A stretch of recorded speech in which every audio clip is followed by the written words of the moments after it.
Nous avons rendez-vous avec Urbat sur le plateau TV du Salon de l'immobilier et de la construction Marseille-Méditerranée. J'ai le plaisir de recevoir Alain Durand, qui est directeur des ventes d'Urbat. Bonjour. Bonjour, enchanté. Bienvenue. Alors, d'abord, peut-être avant de parler de vos programmes, parce que vous êtes avant tout là pour commercialiser vos programmes, un mot peut-être de l'historique et de l'organisation d'Urbat. Bien sûr, alors Urbat est une société qui a été créée en 1975 à Marseille. Donc nous avons 40 ans aujourd'hui. Le siège social, historiquement, pour lui, est basé désormais à Montpellier. C'est une société purement familiale qui a pour vocation la création de résidences particulières. C'est-à-dire, une résidence particulière pour nous, c'est une résidence unique. Nous faisons appel à des architectes locaux, nous travaillons sur le local.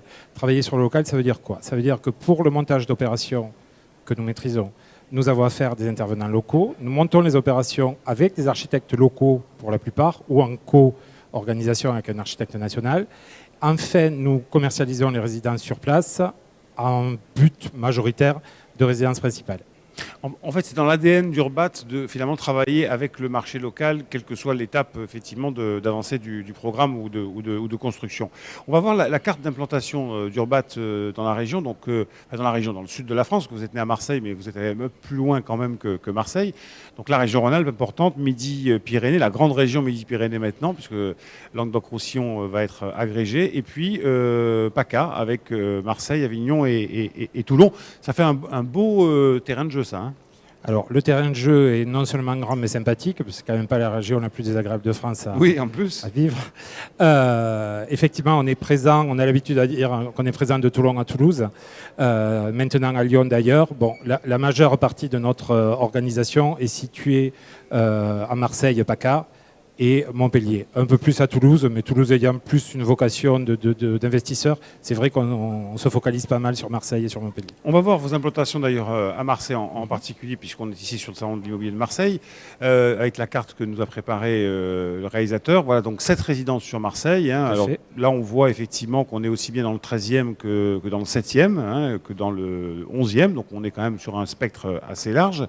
Et il y a 2 résidences que vous vouliez mettre particulièrement en avant. C'est une première résidence dans le 11e arrondissement, Belvédère 11, et puis une autre dans le 9e, tout proche de nous finalement, du Parc Chano. Parlons d'abord celle du 11e arrondissement. Alors, celle du 11e arrondissement, comme vous pouvez le voir, chaque résidence est très typée au niveau architecture.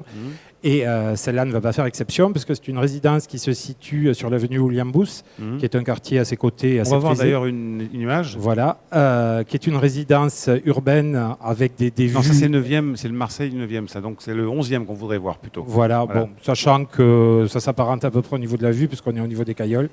On a une vue assez exceptionnelle, d'où le nom de Belvédère 11e d'ailleurs, avec donc une architecture très présente, très urbaine par le fait de la hauteur de l'immeuble, puisqu'on vient s'adosser à une falaise. En fait, il y avait juste une petite erreur peut-être sur le slide. Alors, on va revenir sur le... C'était la bonne photo, en fait. Hein, je pense que c'était la bonne photo. C'est l'arrondissement qui ne correspond pas, effectivement. Voilà, c'est l'arrondissement qui ne correspond pas. Là, voilà. Oui, c'est bien la bonne photo. Oui, là, effectivement, on est bien au Caillol. Voilà, on est bien au Caillol et vous voyez bien la vue qu'il y a, qui est réelle, hein, puisque c'est une photo prise par les ballons, vous savez, pour simuler les hauteurs.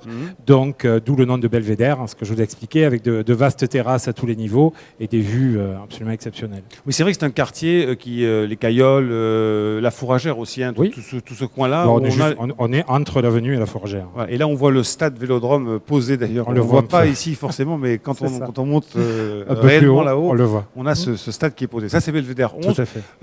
Particularité de ces logements, sur des terrasses, parce qu'on a de la vue, donc forcément... Alors, double particularité. La première, c'est déjà à but de résidence principale, donc des surfaces assez généreuses. Les T2 vont plutôt faire 50 mètres carrés que 35, en clair. Des T3 assez généreux avec de belles terrasses, T4 et des attiques. On a une architecture en palier, donc ça nous permet d'avoir beaucoup de dernier étage, ce que les gens apprécient particulièrement. Alors, autre programme qui là est en avant-première sur le salon, c'est dans le 9e arrondissement. On va le voir ce programme, donc c'est à Sainte-Marguerite. Voilà, bon. Alors là, c'est évidemment pas une perspective commerciale, c'est l'intégration de l'architecte. Donc ça, c'est une opération qui est en avant-première.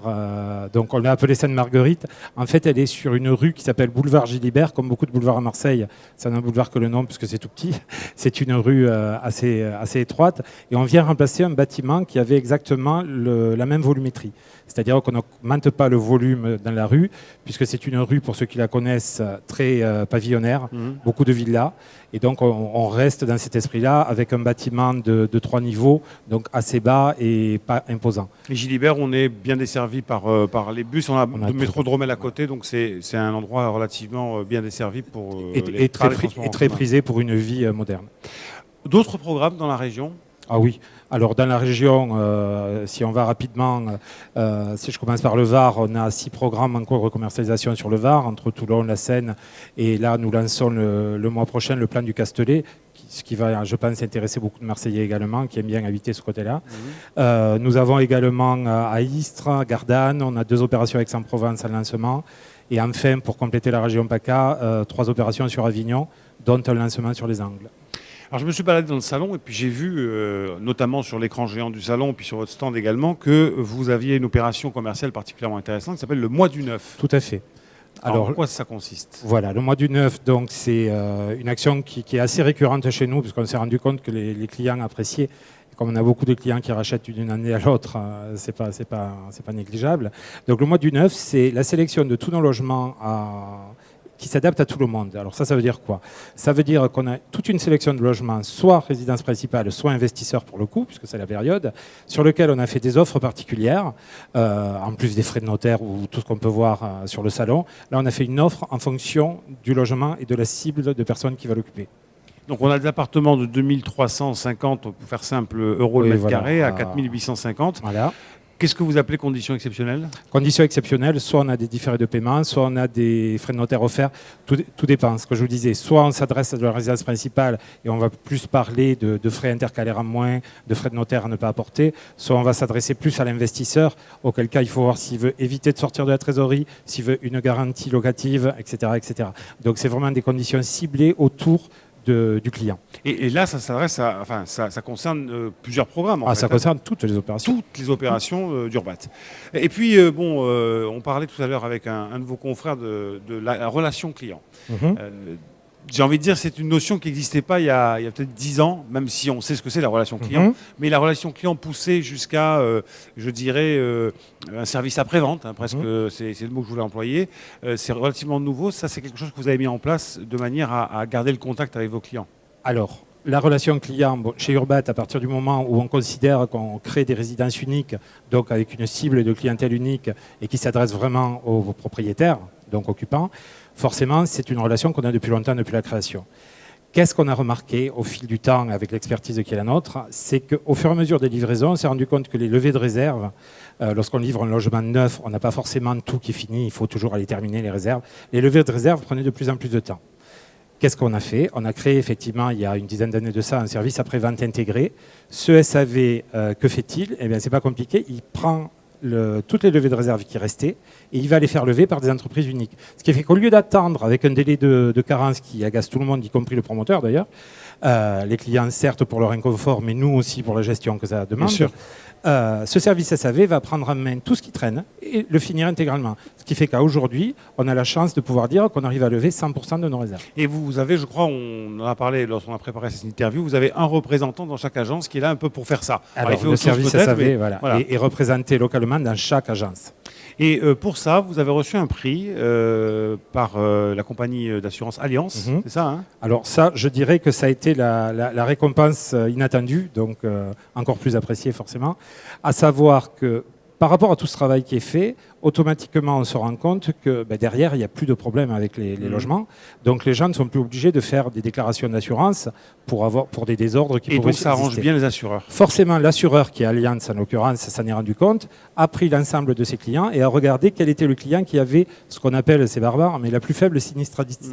la plus faible sinistralité de France, donc c'est Urbat qui l'a eu. Et donc nous avons reçu le prix de la qualité du logement en 2015, dont je dois avouer, je suis assez fier.